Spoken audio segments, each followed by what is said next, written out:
Welcome to Exit Like a Boss. I'm going to show you, having helped nearly 800 business owners work through a 21-step process to exit like a boss, how you can do it, what you need to know, the steps you need to take, and what's actually involved in you and your business being able to maximize value and successfully exit like a boss. Hope you enjoy it. In this episode of Exit Like a Boss, we're going to talk about estate planning. Probably not a topic a lot of business owners want to focus on today because it assumes something's going to happen to you. Now, unfortunately, the reality is, let me tell you, something is going to happen to you at some point. Unless they come up with a magic pill sometime soon, we are all going to pass on.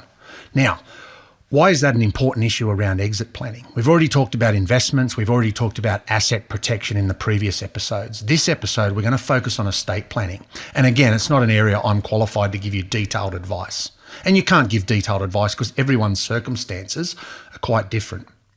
We talked about this way back in steps 4 and 5 around unplanned events and financial planning, but things have changed. We've sold the business. We've got a check or payment for a substantial amount of money. Hopefully we've now got it invested. We've got our assets protected. Luckily for most business owners, this is an opportunity. It's an opportunity to give to family, to charities that you sponsor or support, and to use that money that you've been able to generate to help other people. Often your family, and there's nothing wrong with that at all. But what it's about is making sure that there's certainty of outcome. A little bit like we talked about with unplanned events way back in step 5. Now we're talking about estate planning in step 21. We've literally been able to exit, we've been paid out, we've got that money invested, but someday something's going to happen to us. And there's a couple of different levels here. The most obvious one is we're going to pass away at some point in time. So we may be seriously ill, we may have an accident, we may just fall asleep one night and never get up.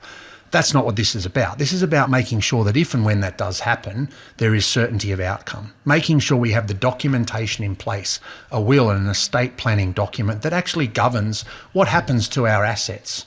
If we've used asset protection structures and we've got a company or a trust or a super fund or some other structures, what happens to those? How does control pass over in those? How do those assets get managed? Who receives the benefit? All those things are part of an estate plan. Estate plans are also a little bit more complicated today because of a couple of key things. We've got things like dementia.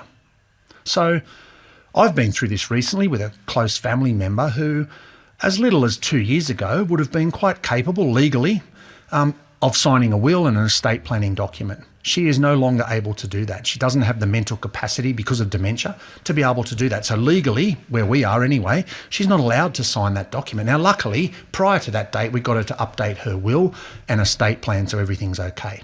But we've got to think about that as well. It may not be that you're passing away. It may well be that you are mentally incapable of signing those documents and entering into estate plan. So what are you going to do about that? The first thing is go and get it done now.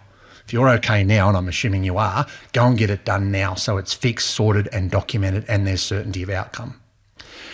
The other things that are happening are even more simple, like powers of attorney. It's not necessarily an estate plan, but it's the ability for someone else to control and manage your affairs if you're not able to.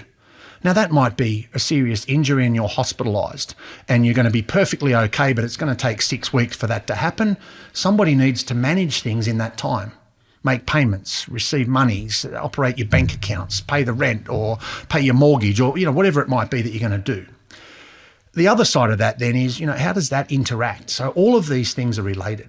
A will, an estate plan, powers of attorney, enduring power of attorney so someone can actually act for you and look after your affairs.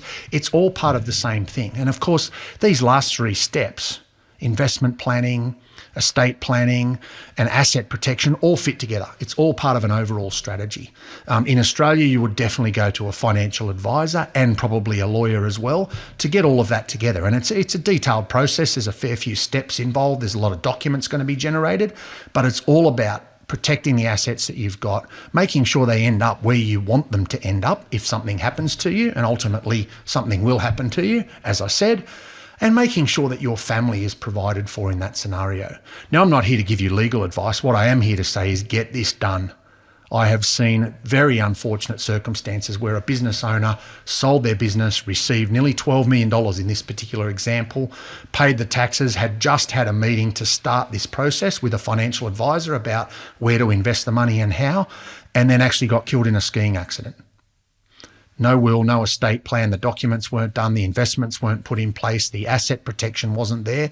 Big risk. Turned out okay in the end, but substantial drama, particularly for the family at a time where they didn't need any more drama. So I would just encourage you, go and get this sorted. If you've already been able to exit, you've got the money, you've got it sorted, make sure you get your estate planning sorted. Exiting like a boss doesn't finish at the actual exit. There's actually some things you need to do after exit to make sure you've got it sorted for you and your family.